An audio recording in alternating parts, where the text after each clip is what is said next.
አርእስተ ዜና። የነውረኛው ብልጽግና ቡድን ወታደር በዳጋ እስጢፋኖስ ገዳም ላይ ተኩስ መክፈቱ ተሰምቷል። መነኮሳትን መድፈርና መግደል፣ ቅዱሳን ስፍራዎችን ማርከስ ልዩ መገለጫው የሆነው የአብይ አህመድና የዝናሽ ታያቸው ስልጣን አስጠባቂ መከላከያ ሰራዊቱም ጣና ሐይቅ ውስጥ በሚገኘው ዳጋ እስጢፋኖስ ገዳም ላይና በገዳማውያኑ ላይ ዛሬ ከንጋት ጀምሮ ተኩስ ከፍተው ማርፈዱ ነው የተነገረው። መረጃውን በዝርዝር አጠናቅረን ይዘነዋል፣ ትሰሙታላችሁ። የኦሮሚያ ክልል መንግስት 12 ኮንቴነር የጦር መሳሪያ ግዥ መፈጸሙ ተሰምቷል።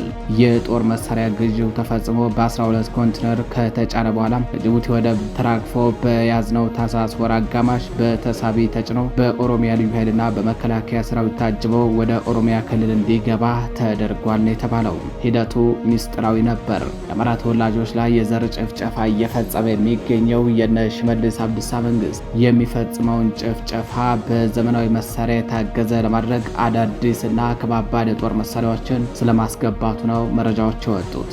ዝርዝር መረጃ አለን፣ ታደምጡታላችሁ።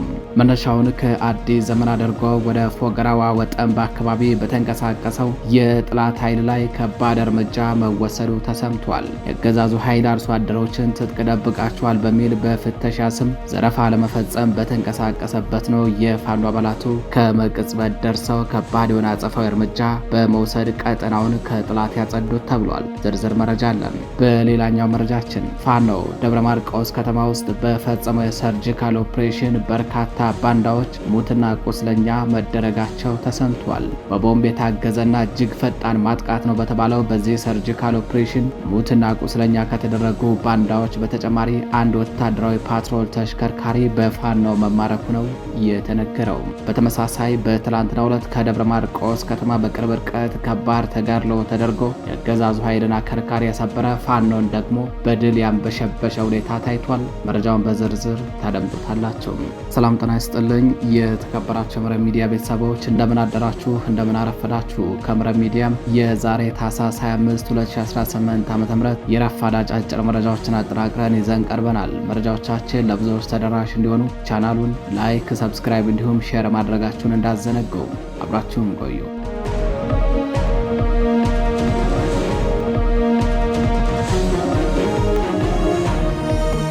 ወደ ቀዳሚው መረጃችን እናልፋለን።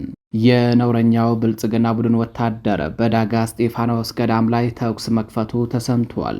መነኮሳትን መድፈር፣ መግደልና ቅዱሳን ስፍራዎችን ማርከስ ልዩ መገለጫው የሆነው የአብይ አህመድ ስልጣን አስጠባቂ መከላከያ ሰራዊቱ ጣና ሐይቅ ውስጥ በሚገኘው ዳጋ እስጢፋኖስ ገዳም ላይና በገዳማውያኑ ላይ ዛሬ ከንጋት ጀምሮ ተኩስ ከፍቶባቸው ማርፈዱ ነው የተነገረው። ጣና ሐይቅ ውስጥ ከሚገኙ በርካታ ቅዱሳን ስፍራዎች መካከል አንዱና ዋነኛው በሆነው በዳጋ እስጢፋኖስ ገዳም ላይ ዛሬ ታህሳስ 25 2018 ዓ.ም ከንጋት ጀምሮ የአገዛዙ ወታደሮች በድሽቃና በብሬን የታገዘ ተኩስ ከፍተው አርፍደዋል። ደናግላን መነኮሳትን መድፈርና መግደል፣ ገዳማትን ጨምሮ አብያተ ክርስቲያናትን በድሮንና በሌሎች ከባባድ መሳሪያዎች ማውደምና ማርከስ ሁነኛ መገለጫዎቹ የሆኑት የብልጽግናው ስልጣን አስጠባቂ መከላከያ ሰራዊቱ የብአዴን ሎሌ በሆኑት በአድማ ብተናና በሚሊሻ አባላት እየተመራ ነው ዛሬ ከንጋት ጀምሮ ተኩስ የከፈተው። ይህ ጸረ አማራ፣ ጸረ ሃይማኖትና ጸረ ሰላም የሆነው የአገዛዙ ሰራዊት ሰሞኑን ደቅና አካባቢው ላይ በመግባት በገዳማውያኑ ላይ ድብደባና ዘረፋ ሲፈጽም የሰነበተ ሲሆን ዛሬ ደግሞ በዳጋ እስጢፋኖስ ላይ ወረራ ከፍቷል። የገዳሙ አባቶች ቦታው ቅዱስ ስፍራ ነው፣ የጸሎት ቦታ በመሆኑ የጦር መሳሪያ ይዞ መግባት አይቻልም በሚል ለመከልከል ቢሞክሩም ሃይማኖታዊ ስፍራዎችንና ሴቶችን ማውደምና ማራከስ ልዩ መገለጫው የሆነው የአገዛዙ ኃይል ለምን ተናገራችሁኝ በሚል የዘፈቀደ ተኩስ ከፍቶባቸዋል። ተኩሱ አሁንም አልቆመም። መረጃዎችን እየተከታተልን የምናደርሳችሁ ይሆናል። ወደ ሌላኛው መረጃችን እናልፋለን። መነሻውን ከአዲስ ዘመን አድርገው ወደ ፎገራዋ ወጠምባ አካባቢ በተንቀሳቀሰው የጥላት ኃይል ላይ በተከፈተ ተኩስ በርካታ የአገዛዙ ወታደሮች ሙትና ቁስለኛ መደረጋቸው ተሰምቷል። በአማራ ፋኖ ብሔራዊ ኃይል በላይ ዘለቀ ዕዝ ሜጀር ጀነራል ባንታባታ አንደኛ ኮር ነበልባሉ ፎገራ ክፍለ ጦር ስር የሚገኙት የክርስቲያን ታደለ ብርጌድ ፋኖች ትናንት ታህሳስ 24 2018 ዓ.ም ከረፋድ ጀምረው እስከ አመሻሽ ድረስ በወሰዱት እርምጃ ድል ተቀዳጅተው መዋላቸውን የኮሩ ህዝብ ግንኙነት ክፍል ለመረብ ሚዲያ በላከው መረጃ አስታውቋል። በወጠምብ ሚካኤል የጀመረው ውጊያ ወደ ሙርና አማኔል አውስኮድ ካምፕ ጎጃሞች ሚካኤልና ጎንደር በር አድማሱን አስፍቶ የዋለ ሲሆን በዚህም የውባንታ ባተ ልጆች በጥላት ላይ ሰብአዊና ቁሳዊ እንዲሁም ሞራላዊ ኪሳራ ያደረሱበትን ተጋድሎ በማድረግ ድል ተጎናጽፈው ውለዋል። በዚህ ውጊያ 13 የአገዛዙ ወታደሮች ሲገደሉ 7 ያህሉ ደግሞ በከባድ ሁኔታ መቁሰላቸውን ነው ኮሩ በህዝብ ግንኙነት ክፍሉ በኩል ለመረብ ሚዲያ በላከው መረጃ የገለጸው። የአገዛዙ ኃይል አርሶ አደሮችን ትጥቅ ደብቃቸዋል በሚል በፍተሻ ስም ዘረፋ ለመፈጸም በተንቀሳቀሰበት ነው የፋኖ አባላቱ ከየት መጡ ሳይባል ከመቅጽበት ደርሰው ከባድ የሆነ አጸፋዊ እርምጃ በመውሰድ ቀጠናውን ከጥላት ያጸዱት ተብሏል። ወደ ሌላኛው መረጃችን እናልፋለን። የኦሮሚያ ክልል መንግስት 12 ኮንቴነር የጦር መሳሪያ ግዥ መፈጸሙ ተሰምቷል። የጦር መሳሪያ ግዢው ተፈጽሞ በ12 ኮንቴነር ከጅቡቲ ወደብ ከተራገፈ በኋላ በያዝነው የታህሳስ ወር አጋማሽ በተሳቢ በኦሮሚያ ልዩ ኃይልና በመከላከያ ሰራዊት አባላት ታጅቦ ወደ ኢትዮጵያ እንዲገባና የኦሮሚያ ክልል መንግስት እንዲረከብ መደረጉም ነው የተነገረው። የኦሮሚያ ክልል መንግስት 12 ኮንቴነር የጦር መሳሪያ ግዥ መፈጸሙን ለጉዳዩ ቅርበት ካላቸው ምንጮች ለማረጋገጥ ችያለሁ ሲል ዞብል ፖስት የተሰኘ የበይነ መረብ ሚዲያ ዘግቧል። የክልሉ መንግስት ከዚህ ቀደም ተመሳሳይ ግዥ መፈጸሙን በማስታወስ ከዚህ በፊት የተገዛው የጦር መሳሪያ ከኢትዮጵያ ጅቡቲ በተዘረጋው የባቡር ሀዲድ በኩል በባቡር ተጓጉዞ ወደ ኦሮሚያ ክልል እንዲገባ መደረጉን ጣቢያው በዘገባው አስፍረዋል። ከዚህ ጋር ተያይዞ የኦሮሚያ ክልል ከቅርብ ጊዜ ወዲህ ከፍተኛ ቁጥር ያለው የሰው ኃይል በመመልመል ተከታታይ ወታደራዊ ስልጠና እየሰጠ እንደሚገኝ ከክልሉ ፖለቲካዊና ወታደራዊ ጉዳዮች ጋር ተያይዞ የሚወጡ የተለያዩ መረጃዎች ያሳያሉ። ይህንን ተከትሎ የኦሮሚያ ክልል ከሰሞኑ የተረከበውና ከዚህ ቀደም የፈጸማቸው የጦር መሳሪያ ግዢዎች ዋነኛ ዓላማ በቁጥር እየጨመረ ከመጣው የክልሉ ወታደራዊ ኃይል ጋር ተመጣጣኝ የጦር መሳሪያ አቅርቦት እንዲኖር ለማስቻል ነው ተብሎ ይገመታል።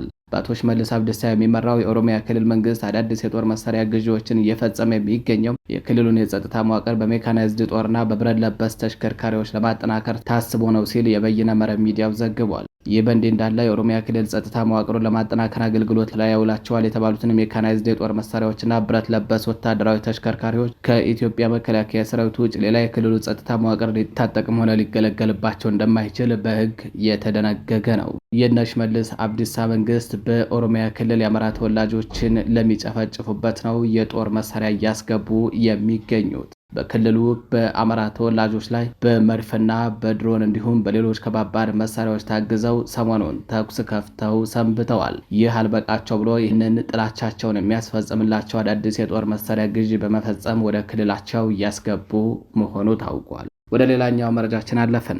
ፋኖ በደብረ ማርቆስ ከተማ ውስጥ በፈጸመው የሰርጂካል ኦፕሬሽን 6 ባንዳዎች ሲገደሉ 2ቱ ደግሞ ክፉኛ መቁሰላቸው ታውቋል። በቦምብ የታገዘና እጅግ ፈጣን ማጥቃት ነው በተባለው በዚህ ሰርጂካል ኦፕሬሽን ሙትና ቁስለኛ ከተደረጉ ባንዳዎች በተጨማሪ አንድ ወታደራዊ ፓትሮል ተሽከርካሪ በፋኖ ተማርኳል። በደብረ ማርቆስ ከተማ ውስጥ ፋኖ የሰርጂካል ኦፕሬሽን በመፈጸም በባንዳዎች ላይ የወሰደው እርምጃ በሌሎች አካባቢ የሚገኙ ባንዳዎችን እጅግ አስደንግጧል ነው የተባለው።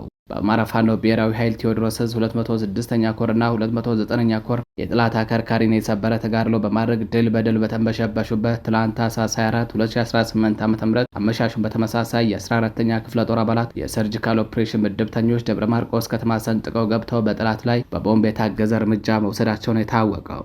በቦምብ የታገዘው ጥቃቱ የተፈጸመው በከተማዋ ንጉሥ ተክለ ሃይማኖት ክፍለ ከተማ ቀበሌ 3 በሚገኝ የፖሊስ ካምፕ ላይ ሲሆን በዚህም 6 የፖሊስ አባላት ሲገደሉ 2ቱ ክፉኛ መቁሰላቸውን ኦፕሬሽኑን ያካሄደው የ14ኛ ክፍለ ጦር በህዝብ ግንኙነት መምሪያ በኩል ባወጣው መረጃ አሳውቋል። በኦፕሬሽኑ ሙትና ቁስለኛ ከተደረጉ ባንዳዎች በተጨማሪ አንድ ወታደራዊ ፓትሮል ተሽከርካሪ በፋኖ ተማርኳል ተብሏል። ትላንት ታኅሳስ 24 2018 ዓ.ም ከንጋት ጀምሮ ከደብረ ማርቆስ ከተማ በቅርብ ርቀት ረቡዕ ገበያ ዳንጉሌ ተብሎ ወደሚጠራው አካባቢ የተንቀሳቀሱ በነበሩ የአገዛዙ ወታደሮች ላይ በተከፈተ ድንገተኛ ውጊያ በርካታ ወታደሮች ሲደመሰሱ ከሞርተርና ዶሽቃ ጀምሮ በርካታ የጦር መሳሪያን በፋኖ መማረኩን በትላንቱ ዘገባችን ወደ እናንተ ማድረሳችን አይዘነጋም። በምዕራብ ፋኖ ብሔራዊ ኃይል ምዕራብ አማራ ቀጠና ቴዎድሮስ 206ኛ ኮር 24ኛ ክፍለ ጦር ትላንት ታኅሳስ 24 ከንጋት ጀምሮ መነሻቸውን ከደብረ ማርቆስ ከተማ በ27 ኪሎ ሜትር ርቀት ላይ ከምትገኘው ረቡዕ ገበያ አድርገው በዞኑ ስር ዳንጉሌ ተብሎ ወደሚጠራው አካባቢ የተጓዙ በነበሩ የጸረ አማራው ብልጽግና ቡድን ወታደሮች ላይ ጥቃት በመሰንዘር አንጸባራቂ ድል ተቀዳጅቷል። በውጊያው በርካታ ቁጥር ያላቸው የአገዛዙ ወታደሮች ሙትና ቁስለኛ ሲደረጉ አንድ ሞርተር፣ አንድ ዲሽቃ፣ 4 ብሬንና ስናይፐርን ጨምሮ በርካታ የነፍስ ወከፍ ክላሽንኮቭ መሳሪያ በፋኖ ገብቷል። በተመሳሳይ በዚያው ወደ ውጊያ 109ኛ ኮር 99ኛ ክፍለ ጦር ሽፋን በመስጠት ሲያግዝ ቆይቶ በኋላም ላይ ቆረጣ በመግባት አንድ ድሽቃ ተረክቧል። በድምሩ 2 ድሽቃ በፋኖ ቁጥጥር ስር ውሏል። ከፍተኛ ቁርጠኝነትና ጀግንነት በታየበት በዚህ ውጊያ ከአንድ ሬጅመንት በላይ ያገዛዙ ሰራዊት ሙሉ በሙሉ ተደምስሷል ሲል ነው ቴዎድሮስ ዕዝ በህዝብ ግንኙነት መምሪያው በኩል ባወጣው መረጃ ያሳወቀው። የተከበራችሁ መረብ ሚዲያ ቤተሰቦች ለዛሬ ታህሳስ 25 2018 ዓ.ም የረፋድ አጫጭር መረጃዎቻችን እነዚህ ይመስላሉ። መረጃዎቻችን ለብዙዎች ተደራሽ እንዲሆኑ ቻናሉን ላይክ፣ ሰብስክራይብ እንዲሁም ሼር ማድረጋችሁን እንዳዘነጉም ቸር ቆዩ።